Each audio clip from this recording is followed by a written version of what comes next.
I'm a U.S. passive house consultant. It's a building methodology much like LEED. LEED is a methodology of construction for green attributes, and passive house is a similar standard, a lot more focused on the shell design, where LEED has different offsets of water harvest or local resources. It's normally a 9 times reduction in energy use of the house from standard construction in the U.S. Where LEED, you could be all over the board, depending on what aspect you focused on, because they will allow you to get points in certain groups, where passive house has bare minimums on the shell design and its energy use. I think you still have to do at least 30% better than code. Yeah, 30%. Yeah. For LEED. Yeah. And passive house is talking 90%. I work for Ultimate Air. We are an energy recovery ventilation manufacturer, which is a small air-to-air heat exchanger. We are primarily residential, not commercial. They do make our product very large, but I'm going to show you what we do on the residential scale.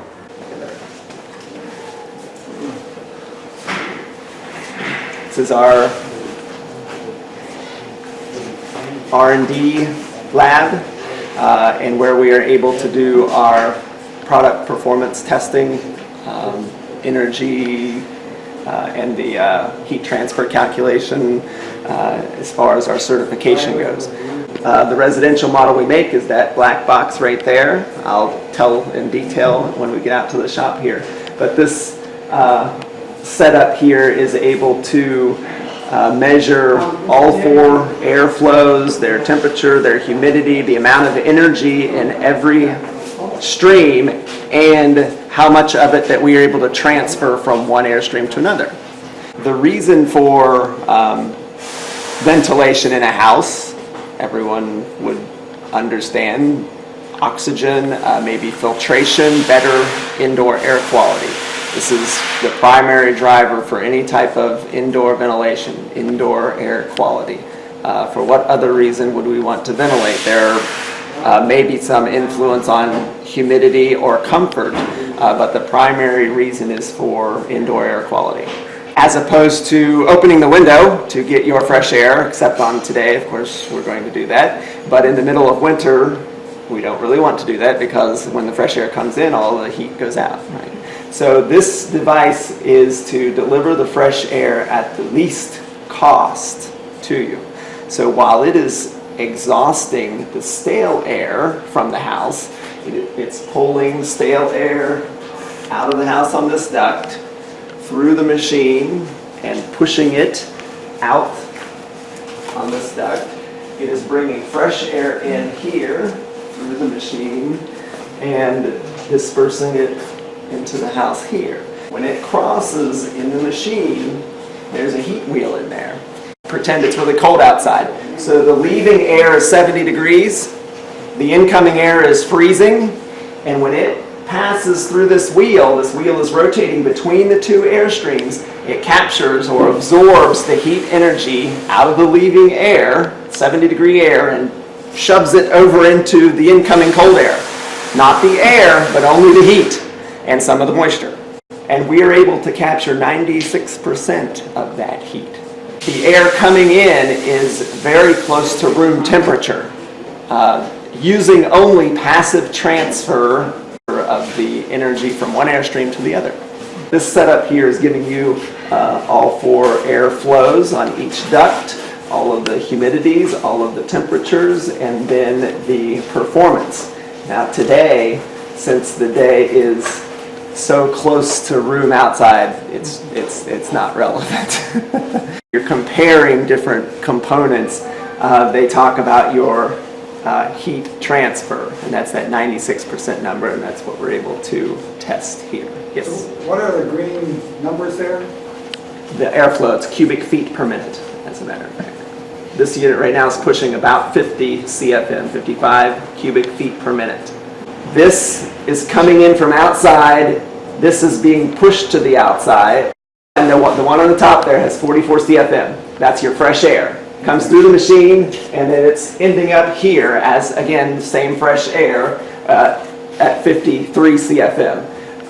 Balanced, the sensors I have are plus or minus 8 CFM at least. Okay, So yeah, this I'm really happy with. It's actually very close to balanced.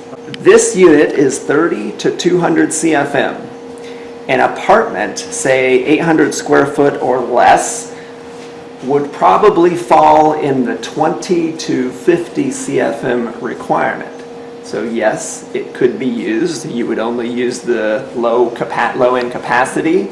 This model is something we've been manufacturing, this flow range, for more than 12 years. It's the whole bill. And I'll show you, we're coming out with a smaller unit, and we've had various size units in the past, but the market for this product is not big. We would love to have a range of, tiny up to huge, but the amount of sales, it's just not justifiable, in our opinion. We are coming out with a small unit. I'll show you out there in the lab. And it is perfect for an apartment. We have a 20 to 80 CFM unit. We'll have it available about July. What does this have to do with the Stirling engine technology? Does it have anything to do with that? Yes, it does. We'll step outside and I'll show you. The fact that there isn't a big demand is that people don't know about it.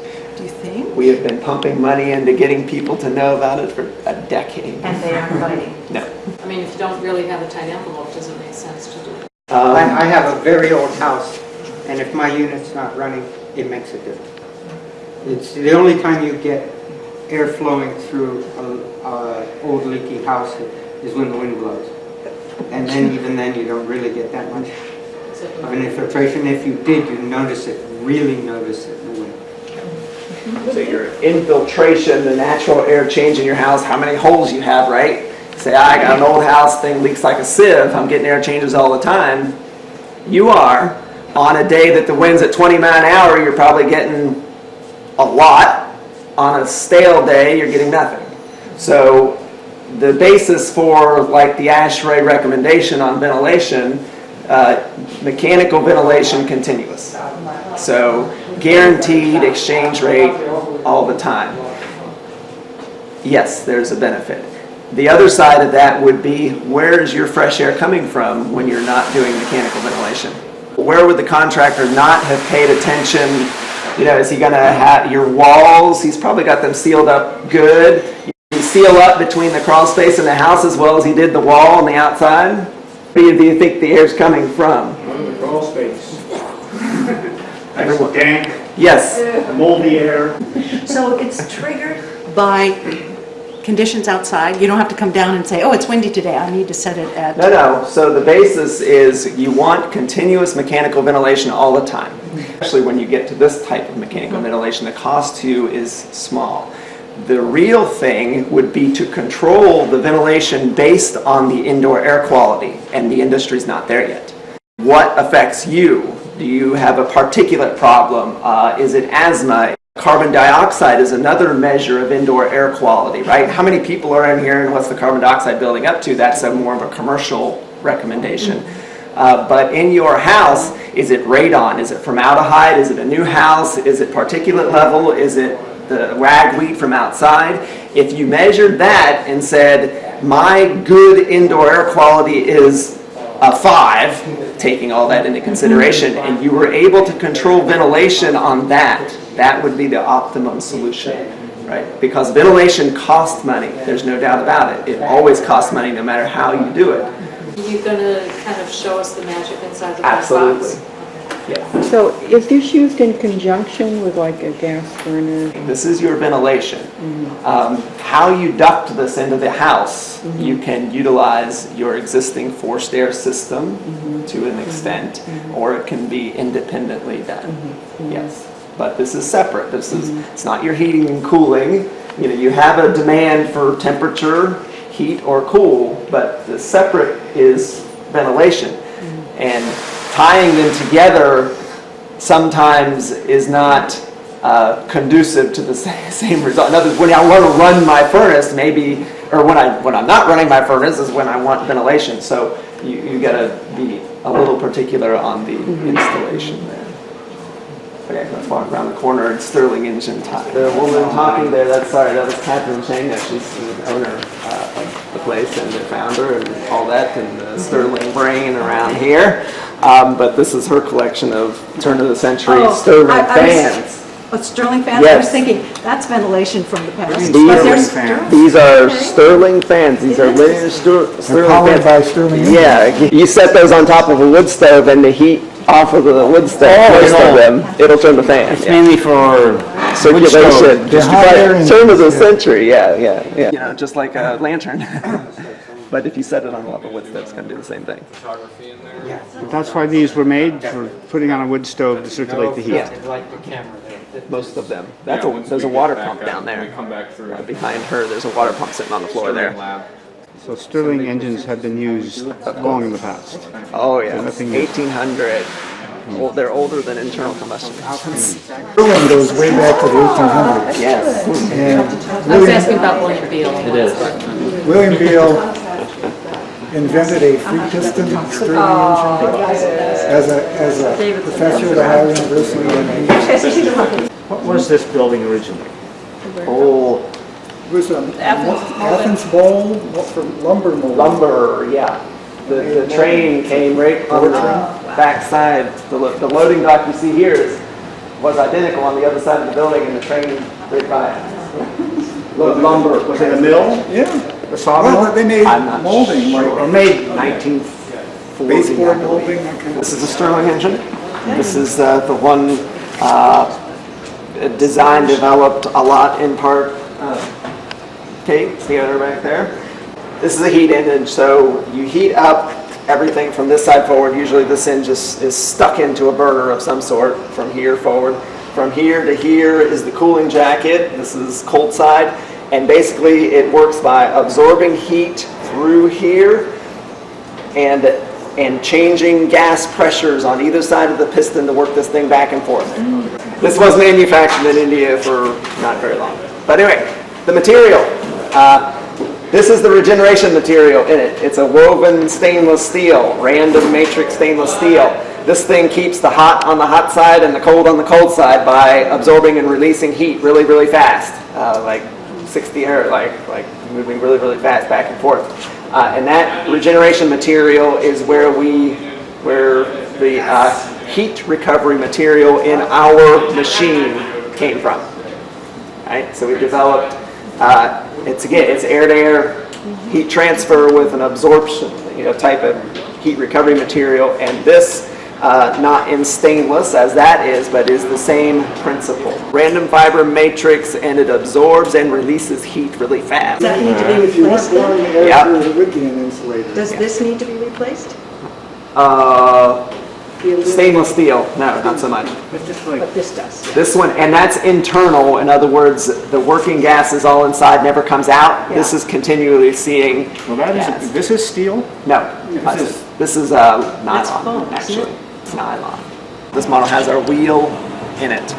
So the material I showed you, heat transfer material, 6 pieces in the wheel, in the middle of the machine.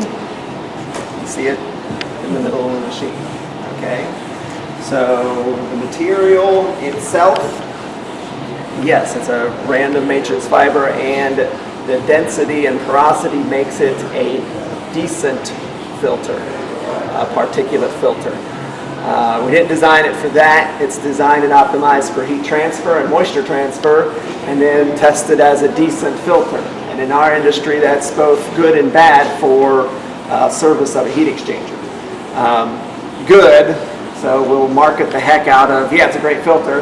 Bad, it loads up and needs to be replaced. Anything that sees outside air continuous coming in at whatever particulate level happens to be, 24/7, 7 days, 365 days a year, is going to get dirty and need cleaned or replaced or serviced or what have you. Ours is washable How frequent?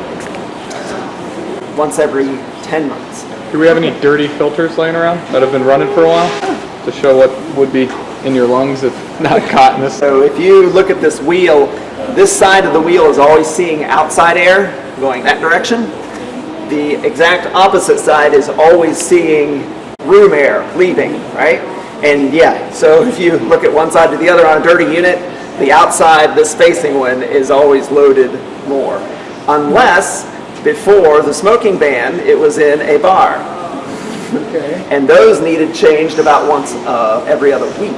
This outdoor pollution is kind of a regional, does it vary? Like if Absolutely. I assume if you're on the top of Mount Everest, it's pretty clean, but Yeah. we're in Outdoor pollution is very particulate, chemical.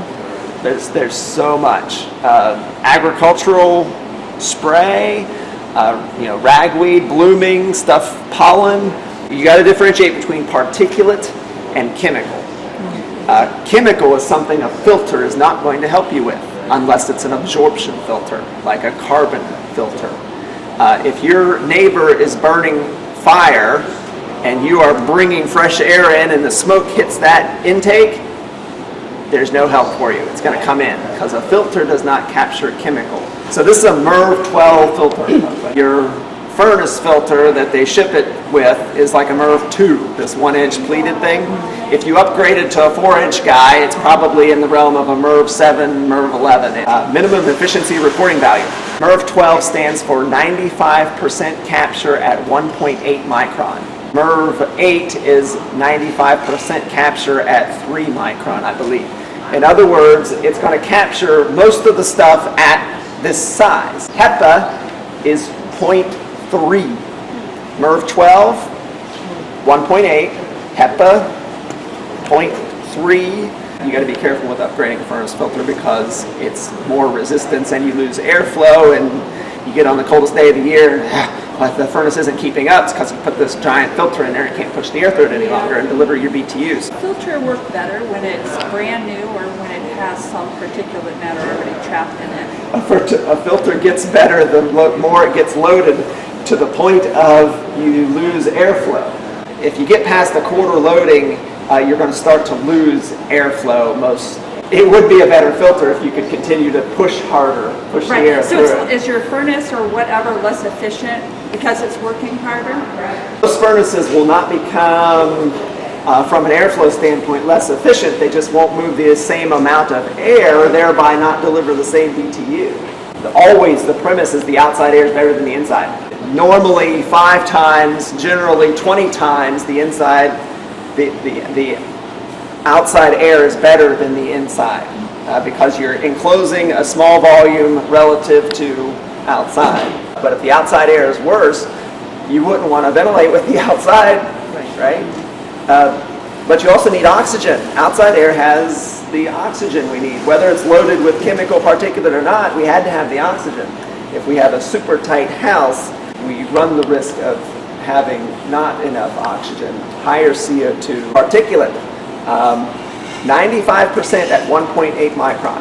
If my house is dusty, is it going to be better if I install this thing or not? I'm going to install this ventilation unit. It's got a filter in it, and my house is going to be less dusty. Keep in mind, I did not have mechanical ventilation before. I'm going to have a lower utility bill, and it's going to be less dusty. That is both DS. Okay? Mechanical ventilation costs you money. If you were not doing it before, you have added a cost. The least cost, yes, by putting any other type of ventilation in, the least cost. But if you did not ventilate before, if you did not pull the air out of your house and throw it outside and bring fresh air in, doing that is going to increase cost. Unless it's the same temperature out there.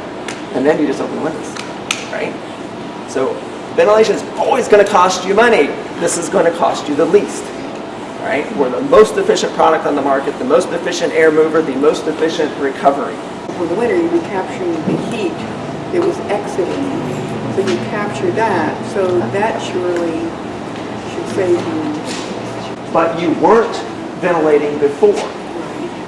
Only if you were ventilating by any other means before, and then comparing it to ventilating with this, can I say, yes, you're going to save money.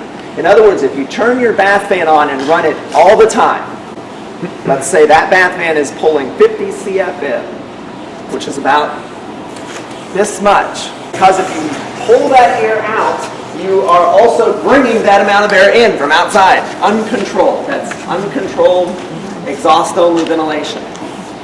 If I replaced that with this machine and pulled that same 50 CFM out, I would be able to capture all of the heat, right? Because it's going through my wheel, I'd capture all that heat I otherwise would have thrown outside.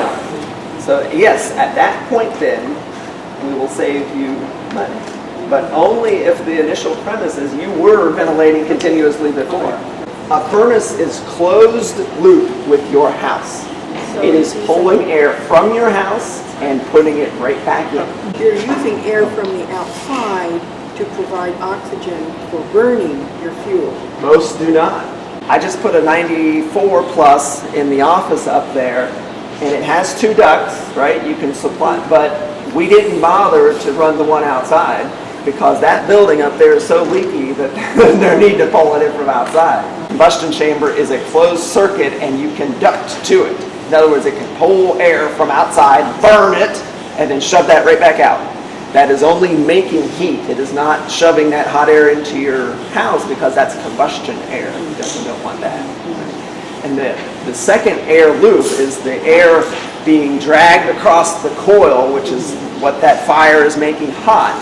And then it's conducting. It's not in direct contact. Again, it's just a heat exchanger. It's another type of heat exchanger.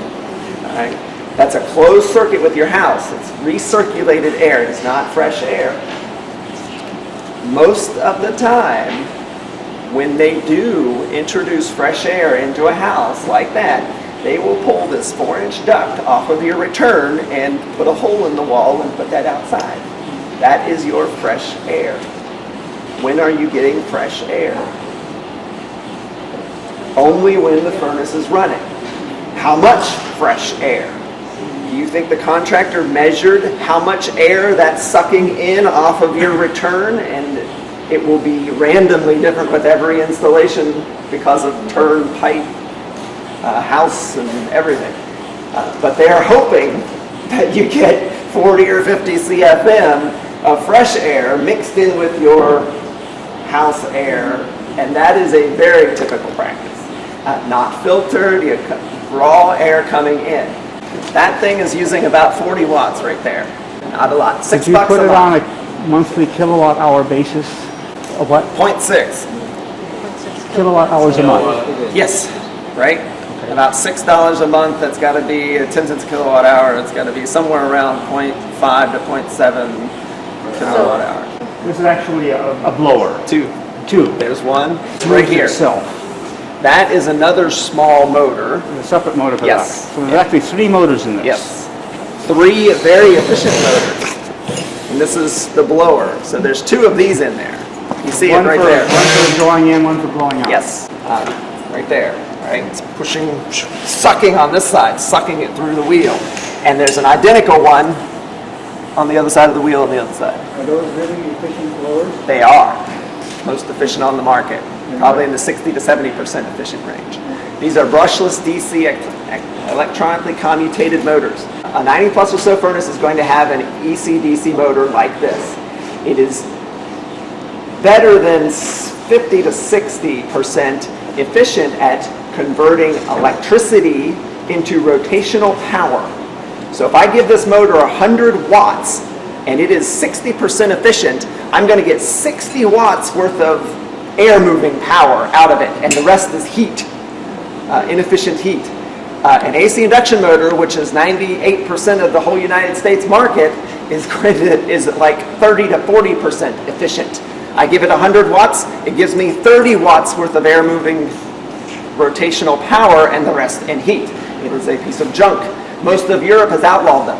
But this costs me 4 times more than the equivalent AC induction motor as a manufacturer. Because of the integrated electronics, we have to switch AC to DC in here.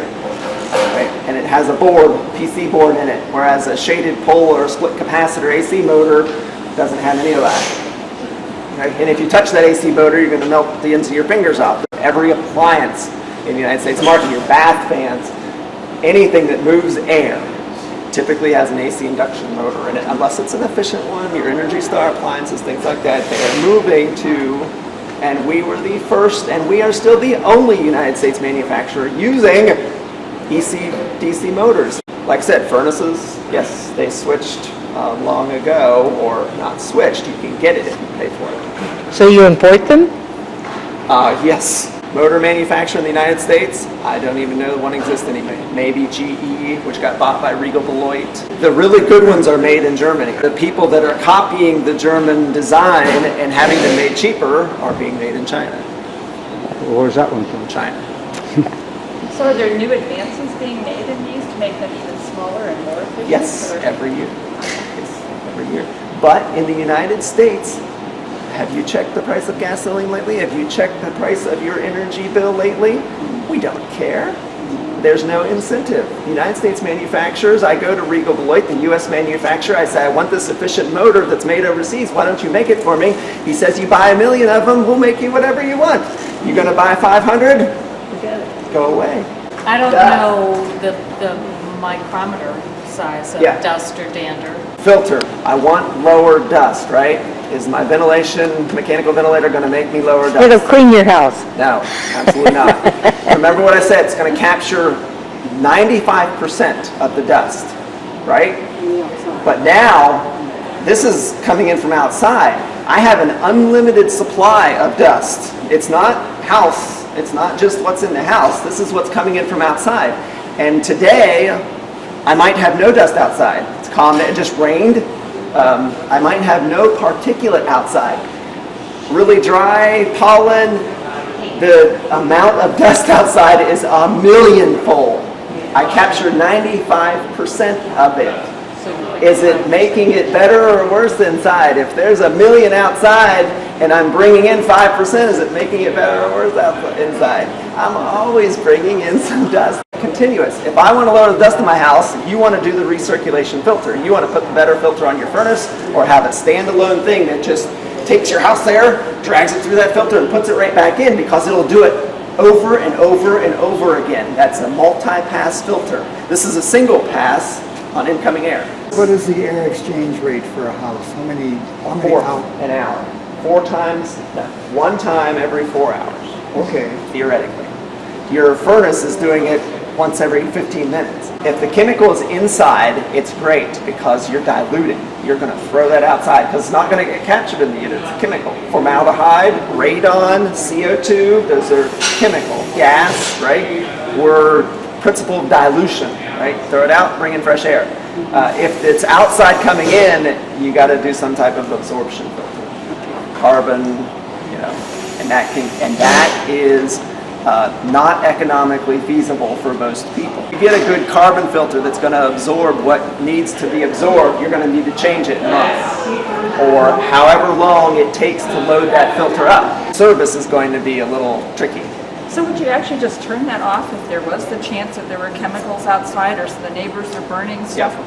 Unless you do some type of absorption filter on the incoming air. People think a mask filter is a Yeah. filter, and therefore it will work. Well, some masks, they're particulate. gas filters, but Yeah, Yeah, particulate, and they are usually really specialized for what they can be specialized for what you're doing, but generally a dust filter is just that.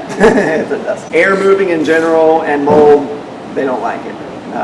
Just air change, dilution or capture. Mold spores range very tiny to very large, so it either get captured, and if it's inside, it either gets captured on its way out or it blows through, which is fine, dilution. Along with heat transfer, we do moisture transfer. Okay, hot, humid summer day. Cool, leaving dry air, because you air condition. I assume if you're air conditioning, the inside air is cooler, or the cooler air, so you're going to transfer that way, right? We're going to pre-cool the incoming air. That's fine, works the same way. Pre-cool, temperature difference-wise, you're going to get about 85% heat transfer, so it's going to pre-cool doing that. Moisture, sort of sticky outside. Didn't want that inside, right? At that condition, we're going to block meaning transfer, block about 30% of what otherwise would have been coming in. Okay, so you got a lot of water vapor outside, you don't want it inside, you got drier air leaving. It's going to transfer about 30% of that into the leaving airstream, thereby it's never going to come in your house. If you open the window, all that humidity is coming in, right? So not opening the window, we're going to do it with this thing, we're going to block about 30 to 40% of that moisture load. The surface area doesn't have a chance to condense on the material. It's either transferred or passes. Right? We don't have no drain on our unit. Someone asked about the apartment-sized unit, and that would be the blue one here, Yeah. our smaller one. Is this the smallest one? Yes, Are these the two sizes you make, or are there Yeah. other sizes? that's it. Is the ductwork small one for the apartment size one? Yeah, 5-inch. 150 CFM is good at 6-inch. If you crank it all the way up to 200 CFM, you wanted 8. It will push 200 CFM out of the 6-inch duct. It will use more energy to push the same air because it's more restriction. So, and it will make more noise because you're spinning the impeller faster. Is that installed using your current ductwork? Typically. Average maintenance cost per year. Okay, yeah, this stuff is washable and replaceable. We recommend you wash this once every 10 months, once a year is With fine. water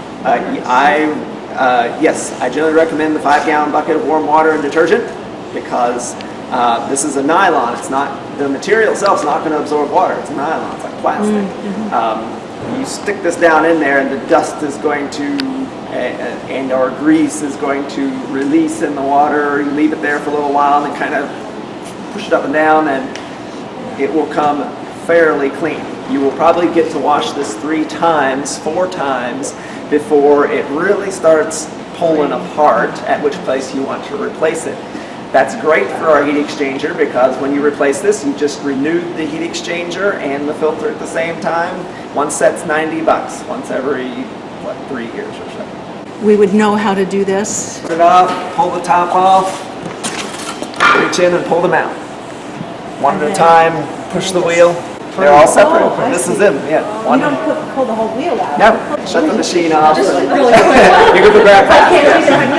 It's like mini golf. And you have to let it dry before you put it back in, Drain. correct? So how long does it take to dry? Oh, if you let it air dry for an hour or 2, put it back in there. Like I said, this thing transfers moisture. It's not like the water's going to necessarily hurt it. We usually recommend you buy an extra set with the unit, and then you just swap them, wash your set. You know, we sell them in those little boxes over there, and you have your extra set there on the shelf. And this is our patented heat transfer material. This is the magic. Do you make it here? We have it made for us. No, we don't make it here, but we designed. Yeah, I mean, Is it the manufacturer makes it only for us. Only for you? Oh, because we have it patented. That came out of a refurbished unit from someone who's actually been using it in their This house. one's probably just been washed too. Oh, that's really dirty. Yeah. Yeah, they'll never be that color again. Did you used to make a window unit? We did long ago, 98 to 01. So what happened with that? Couldn't sell. Looks almost like a window air conditioner, installs like a window air conditioner, but does exactly what this does, just does ventilation. So where do you typically put these things? In the basement, in the attic, is it in a corner somewhere? Basement, attic, mechanical room. Anywhere. The length of the ductwork to the outside, the inside doesn't make any difference? It's duct design. If it's longer, it needs to be bigger. But yes, generally does not. Because no, you can't use a 4-inch duct. But if you're 40 feet, I could probably use a 7-inch duct. If it's 80 feet with 10 elbows, yeah, I might want to use 8-inch duct because of the restriction, the amount of restriction. Just like adding filtration. If you add a better filter, it means it was harder to push the air out. If I'm pushing air 5 feet out of a pipe versus 100 feet, which one's harder? Well, it's harder to push it all the way 100 feet because the drag of the air on the pipe and the elbows are much bigger. You know, 1 elbow is worth 40 feet of straight pipe. Does the motor need to have any maintenance? And how long does the unit last? We're expecting 10 years out of it. Yeah, this thing runs all the time. There's no other mechanical appliance that I know of that runs 100% of the time. It's a very demanding environment. Half of the unit sees outside ambient all the time. We have products since 1990. They can last that long. They can. It's the bearing. I mean, we've had our share of bearing trouble. Ball bearings or? Yes. Ball bearings. Yes. So if it, in 10 years, doesn't work anymore, do you rebuild it or do you trash We it? have a full policy, refurbished, traded in, custom. Yeah, if you're an existing customer, we will pay you for your unit back on a trade-in. We have flat costs on refurbishing it, and you're all local. You can just bring them in, drop them off, manifest them. So you recommend running these things all the time, all summer long, all winter long? If you're away at work for 10 hours, there's no point. Catch 22 is your new flooring off-gassing formaldehyde. But it doesn't. Do you have an animal in the house? Do you have an animal? Some carbon Yeah. dioxide. All kinds of.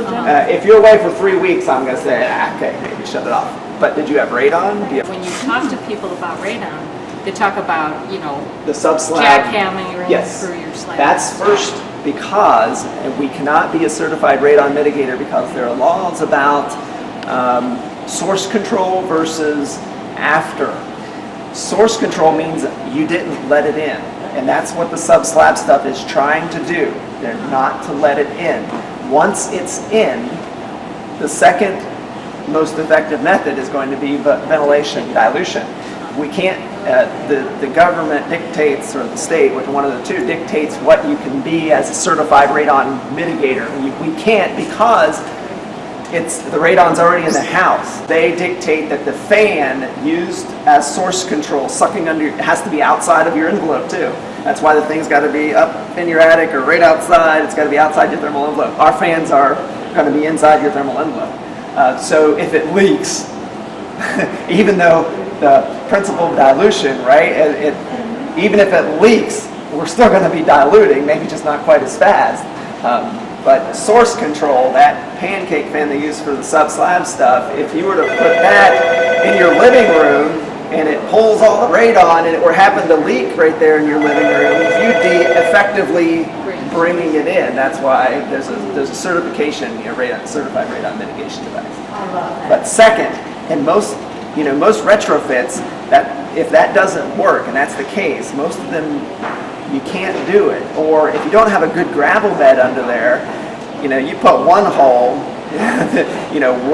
how much are you catching? Yeah, I mean, and the state makes, you sell a house now, most locales are making you test, and then if you have the problem, you have to put it in that thing, but, well, they have to come back and test after too, so you got to be below 4.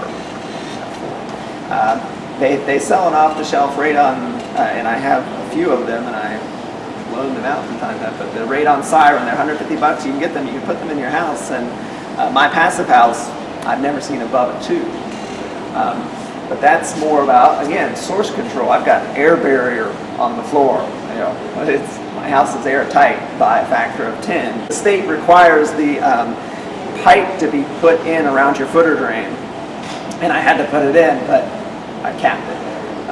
But I measure mine all the time. I've never seen above a 2. But I've passed that thing around town. My parents have had their house tested. I've seen anything in town from 15 down to 4.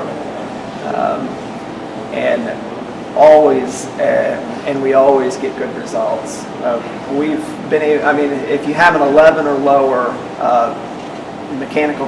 installed mechanical ventilation, will bring it down to 4 or lower. We can even induce positive pressure. That further affects radon, because if you're able to induce positive pressure on the space where it's leaking in, you're forcing it not coming in, and that's more of a source control method, and we've seen good experimental results there too.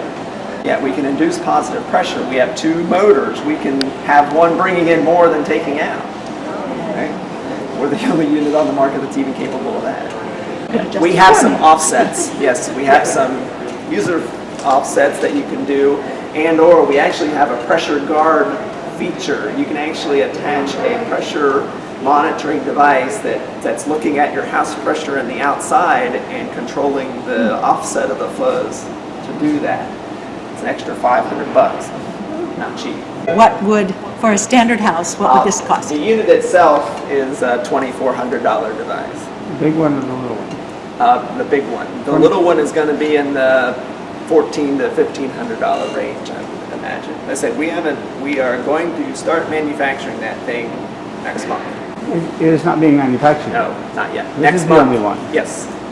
What kind of space requirement is there with all the pipes and everything? I remember looking at your place and you had practically a whole room full of piping and I'm an everything. engineer. Well, it's the pipe is the pipe. It's that size. And, you know, there's where a lot of the difficulties, both on a selling, you know, from a sales standpoint from us and a retrofit application. Yeah, where in the heck am I going to put those pipes? And from a new house standpoint, plan when you build, before you build. Ducts take up room. So where do you have to put I mean, does the pipe have to run all the way through your house? Can it just go to the middle of your house? Recommendations usually, you want the fresh air in your bedrooms and in the living space, and then you're taking stale air from either one central location, or you can exhaust your bathrooms. Right? This can't replace your bath fan. You can have this device running all the time, and it's always pulling air out of the bathroom at 25 CFM, which is what is required, continuous, and then it's putting fresh air into the supply side of your existing duct. In other words, it dumps into there, so it goes out where your heat comes in, right? Your heating and cooling comes in with it, or you can do it independently and put those ducts directly into the rooms. Might interest you guys to look at some of the type of different things we've been inside. Everything from larger commercial applications to dormitories. As far as residential, that has been interesting is the solar decathlon projects through universities. Habitat for Humanity, there's a duplex up there that These we are did. projects you've done? Yes, our units are operating in every one of those. We've done habitats in town too. Yeah, and we've done low-income housing. We just did a rehabilitated building in Washington, D.C. That was a 15-unit low-income housing for low-income families, and they'll be there only for short periods of time. But that was a groundbreaking project in Washington, D.C., and it was the most efficient low-income housing in the whole area, in the region over there. So in that project, I believe they were all 2 bedrooms, had their own 200 PX, our larger residential. We have some projects now that aren't built yet that are going to get into the blue unit. Each small 1-bedroom apartment will have one of these all the way in an 18-story building. Are these passive house design, or these are just energy improvement? I would say that probably only about 10% of our business is done into certified passive house projects, like who are going for some sort of certification, whether it's the Passive House Living Building Challenge or one of the other very strict building certifications. Most of our business is from people who have seen a passive house like Jason's, been inspired by that, and want to get there in some way. They might not get 100% passive house. They might not be completely off grid or net zero, but they're tightening up their home, installing triple pane windows, and they're doing better furnaces, heat pumps, mini splits, whatever they're doing, and then an ERV becomes a part of that. Because as you tighten it up, obviously, the fresh air has to come from somewhere. And doing an exhaust strategy doesn't work in a tech house. I mean, if you're in a plastic bag, it doesn't work to just draw air out. Even if it does come in from somewhere, it's going to come in through every crack by the window and every crack in the house, and it's going to pass formaldehyde and VOC and everything else on the way into your house, and you don't want to breathe that. So This doesn't operate on any, thermostat's the wrong word, but any sort of feedback, like say CO2 levels or anything like that. we have several accessories that we can tie to the unit, and CO2 is one. Yeah, and we've done that in small commercial applications and large commercial applications, but right now we're working on a fitness center, and it'll be CO2 monitored in the fitness area, and so the more people in there working out, more ventilation is going to be going in.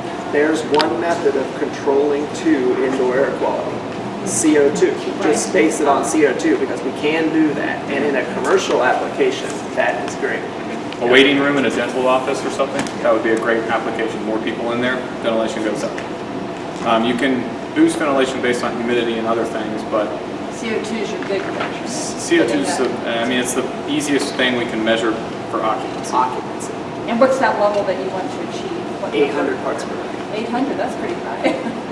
Well, I mean, there are different classifications for residential, like your house versus a schoolroom. schoolroom, they're trying to keep below 1,000.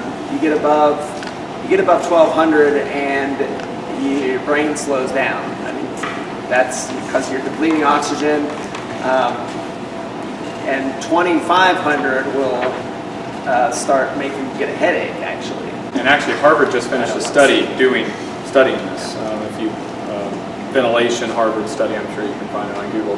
And they measured the productivity of workers in a cubicle environment based on going up and down with ventilation on CO2 control. So You have the CO2 levels too high in your body, the oxygen levels are lower. Yeah, that's you're really trying to measure oxygen, Right. but we can measure CO2. So the increased level of CO2 means we don't have enough oxygen. This is independently ducted.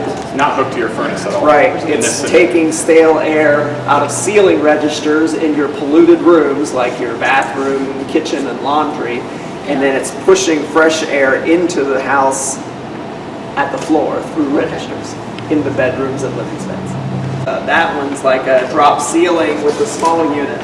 That's in a drop ceiling application because that's what we made it for. It's kind of thin. You can shove it right up there, right in the drop ceiling, and do your ductwork.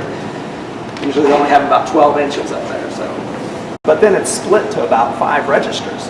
We're only getting you put your hand up to the register, you just barely feel air coming out. That's all you need from a ventilation standpoint. And I have no forced air system. I have point source heat and cooling, which is just this box on the wall in one place that does all of the heating and cooling.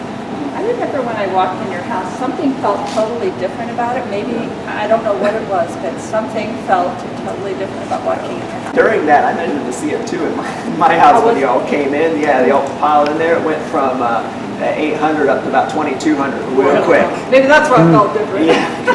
Yeah, of course, I'm over there cranking the ventilator. And actually, with that many people in my house, I would have to start opening the windows no matter what day we're having. If I have that many people come in all at once, we're talking about 200 watts per person. And if I'm already at 70, And there's not a single draft at all in your house. That was the other thing. from a comparison sake, blower door test, air tightness, houses around town test like normal houses or older houses from maybe 6 up to 12, HCH50, 6 up to 12. My house is a 0.5. My 1965 split level that I spent a good deal of effort making it greener tested at a 6.5.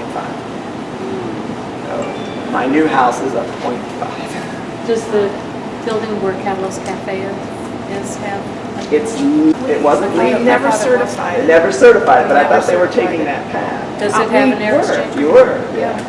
Does it have an air exchange? What does it have? Yes, they do. The mechanical But not yours. designer, No, they don't. the mechanical designer never came to those meetings. We have 8 units at Casa Nueva. But that was more because of when they were smoking. Now they don't run them quite as high. How But many yes, of these do you make like a month, a year? 30 to 50 a month. We'd like to be twice as many. This is where they're actually made, right? This is it. All parts you see, everything You here, want to walk we through and say, this is, sure. I don't see a lot going on though. We're small. No big orders right now? And actually, 3:30 the shop closes. It always closed anyway. Yes. We have a whole lot of people. Usually start right here. Where's the assembly line? This is it. This U-shaped bench. Oh, U-shaped bench. Yes, U-shaped bench. The styrofoam core of the unit, we start here and we work assemblies onto it. We have components under the benches. We assemble the motor plates, pre-assemble the motor plates. Motors come off onto the plates, everything's nearby. Parts, and it's what you see. These are we put some components into them, and then we assemble the plates on. Do you mold these here? We do not mold them here, but they are our tool and our design, my design. So there's companies that will make things like that to We your are more or specifications. less an assembler. We do all the design. There's businesses that will make something like that Yeah. for you. Well, to your specifications. we design it, yes. Yeah. This is a more of a cool part for my. This is exactly the same part. One tool makes the unit. So this and this is exactly the same part. It's a mirror. Yeah, it's the exact same part. So we did one tool and we had these shot for us. It's high density. In other words, it's structural. We really don't need all this steel. It's holding the paint on it.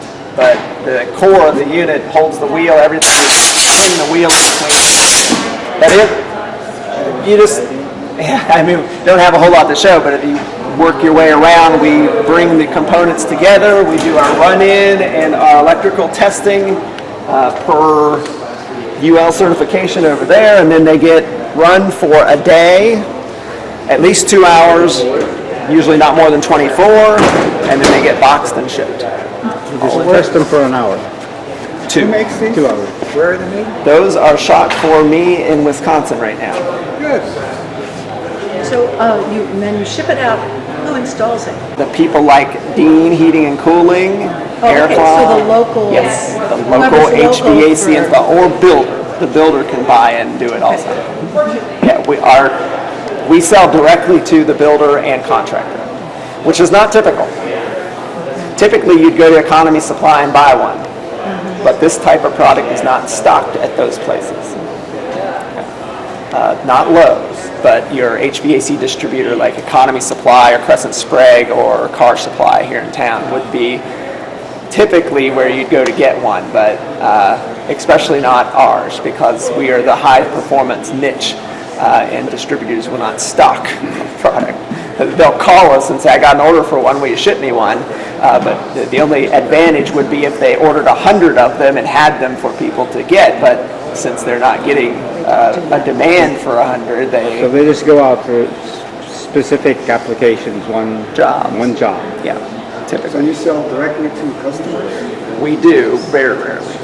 Very We will. rarely. I mean, it's a consumer price. You know, we will sell to you, but if you as a homeowner buy it and get it and sit it on your floor and you say, Mr. Contractor, come put this in for me, he's going to say, I'm not going to service or warranty that because I didn't buy it and mark it up. There's no money in there for me to come back and say, you know, if it's wrong or you have any problem or, you know, that's why they buy your furnace and resell it to you. They have to have a margin when they come back and have to fix something or come back when it breaks or. So you have a retailer then somewhere? No, we do sell directly to the trade contractor, the trades, wholesale. yes. Typically not the distributors. Yeah, I'm disappointed with styrofoam. It doesn't sound green. of course not. There's everyone's different flavor of green. But that's the way it is. They're lightweight though, which I could say I put styrofoam on my house for insulation, and then I could tell you, okay, it wasn't great to manufacture, but maybe it's going to last 100 years where you put something cellulose or something that might degrade and have to replace 4 times. It's everyone's flavor of green. This one's nice and wide. Do you fabricate anything here? The metal casing? No, we don't. We are Everything- primarily an assembler. You just assemble? Yes, we do some minor machining operations to finish some parts, but we do not do, we have some injection molded parts, some expanded polystyrene parts. And you've got some equipment there, a lathe. Yes. Prototype. We do R&D. Test, we fabricate, oh gosh, this design isn't working, we need to change this widget and we have to prototype it, test it. So yeah, we have all the tools to prototype anything here, but we do not manufacture it. Cost economical. And at our level of manufacturing, I couldn't afford to buy $1 million brake press to manufacture the steel when I'm only doing 50 sets a month. It'd never pay for itself. I sent out an email to everyone. I wish it would. Now, this was originally developed by Kate. Like when it's this group, they can listen to that. She's a design engineer through and through. Yeah. And she's really good at it. Are you presently working on any new product? That blue one. Okay, that's your newest one. Yes. Anything We are always else in the works? We are always improving motor controls, blower efficiency, filtration. We've had this model, the 200DX, out since 2004, and I would say we've had 4 different air-moving motors in it over the years, either because they quit making the motor or because we went to a more efficient motor, or there's always that type of R&D. So that makes people feel better if after 10 years they need to have work done on things. Say, well, I'm getting something better now. Yes.